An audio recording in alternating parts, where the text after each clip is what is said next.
सत्ताधारी विपक्षी दल के नेताओं के बीच लगातार आरोप प्रत्यारोप का सिलसिला जारी है। इसी बीच कांग्रेस के सिरसा से विधायक गोकुल सेतिया द्वारा बीजेपी की कार्यप्रणाली की तारीफ करने पर कृष्ण बेदी ने प्रतिक्रिया दी। उन्होंने कहा कि दुनिया समझ रही है कांग्रेस के अंदर लोकतंत्र बचा नहीं है, कांग्रेस के अंदर नेताओं में बेचैनी है। एक व्यक्ति ने कांग्रेस का लोकदलीकरण करने में कोई कसर नहीं छोड़ी है। मैं और मेरा बेटा इसके अलावा कोई कांग्रेस में नहीं होगा। कुमारी शैलजा, रणदीप सुरजेवाला उनकी आंख में चुभते हैं।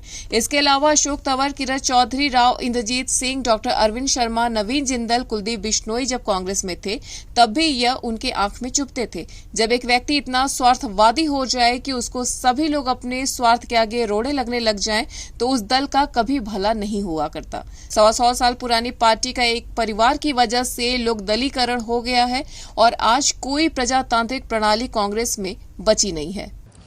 समझ आप भी रहे हो, समझ दुनिया भी रही है।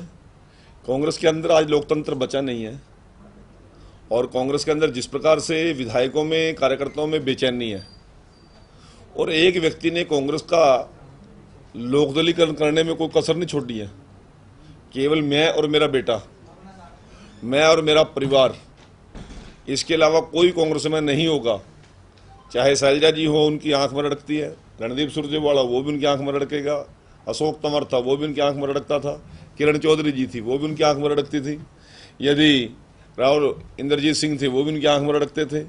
अरविंद शर्मा जी थे, वो भी उनकी आंख में रड़कते थे। नवीन जिंदल है, वो भी उनकी आंख में रड़कते थे। कुलदीप बिश्नोई है, वो भी उनकी आंख में रड़कते थे। जब एक व्यक्ति इतना स्वार्थवादी हो जाए, जिसको अपने और अपने परिवार के रास्ते में सभी लोग बाधाएं नजर आने लग जाए, तो उस दल का कभी भला नहीं हुआ करता।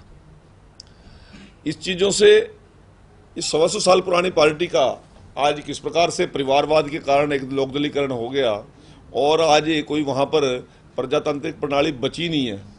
आज लगभग 8 महीने 7 महीने के बाद भी उनके पास नेता प्रतिपक्ष नहीं चुना गया। कभी वो कहते हैं हम महाराष्ट्र चुनाव में बिजी हैं, कभी कहते हैं हम उत्तर प्रदेश चुनाव में बिजी हैं, कभी कहते हैं कि हम दिल्ली के चुनाव में बिजी हैं। आना जाना कुछ है नहीं। कोई एक सीट ना महाराष्ट्र में आई, ना दिल्ली में आई, ना उत्तर प्रदेश में आई, वह खाम में। और आज नेता प्रतिपक्ष क्या होता है, 37 लोगों में से एक आदमी को चुनना है।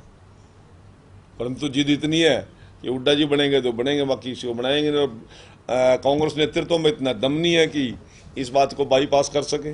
तो यही बेचैनी गोकुल सेतिया जी और अन्य लोगों में है और इसी का परिणाम है। और कांग्रेस ने भी तय कर लिया है कि हम 16-17 साल बिना संगठन के, बिना जिलाध्यक्ष के, बिना ब्लॉक अध्यक्ष के हम पार्टी चला रहे हैं। अब नेता प्रतिपक्ष के बिना भी हम 5 साल ऐसे चलाएंगे। तो कहीं बीजेपी के लोग शिकायत करता है क्या? शिकायत करता कौन है? सीनियर मोस्ट एडवोकेट्स हैं, जस्टिस के बेटे हैं और कांग्रेस के ही वो लोग स्वतंत्रता सेनानी भी रहे कांग्रेस की लिस्ट में और कांग्रेस के ही उनके फादर या फोरफादर कार्यकर्ता रहे हैं। और वही 5000 आदमी जो उसके शेयर होल्डर थे, उसमें से 1057 लोग बचे हुए हैं, वही तो ऑब्जेक्शन कर रहे हैं। बीजेपी का तो एक आदमी ऑब्जेक्शन नहीं कर रहा। ना बीजेपी का आदमी वहां पर कोई शेयर होल्डर था नेशनल हेराल्ड के अंदर, ना कोई बीजेपी का कार्यकर्ता उसमें था। अरे उन्हीं के लोग शिकायत कर रहे हैं, ईडी को जाके बता रहे हैं कि इन्होंने नेशनल हेराल्ड के नाम पर जो जमीन ली और प्रकाशन के लिए ली, अखबार निकालेंगे, अखबार जन सेवा का एक माध्यम बनाया नेहरू जी ने, परंतु उसी की तीसरी चौथी पीढ़ी कहती है नहीं हम तो कारोबार करेंगे। परंतु कारोबार करने के लिए तो जमीन मोल लेनी चाहिए थी, प्रॉपर्टियां मोल लेनी चाहिए थी। उन्होंने जमीन मोल न लेने के बजाय नेशनल हेराल्ड को बंद करके यंग इंडिया लिमिटेड कंपनी बना दी। प्रॉपर्टी सारी सरकार की दान दी हुई थी। जो शेयर होल्डर थे 1057 बचे हुए थे, उनसे कोई सलाह मशवरा नहीं किया।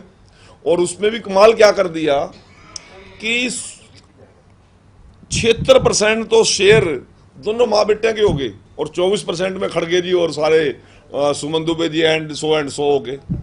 अब एक कंपनी पे कब्जा करना एक परिवार की योजना, और वो कंपनी जिसके पास पूरे देश के अंदर जमीनें थी नेशनल हेराल्ड के नाम पर।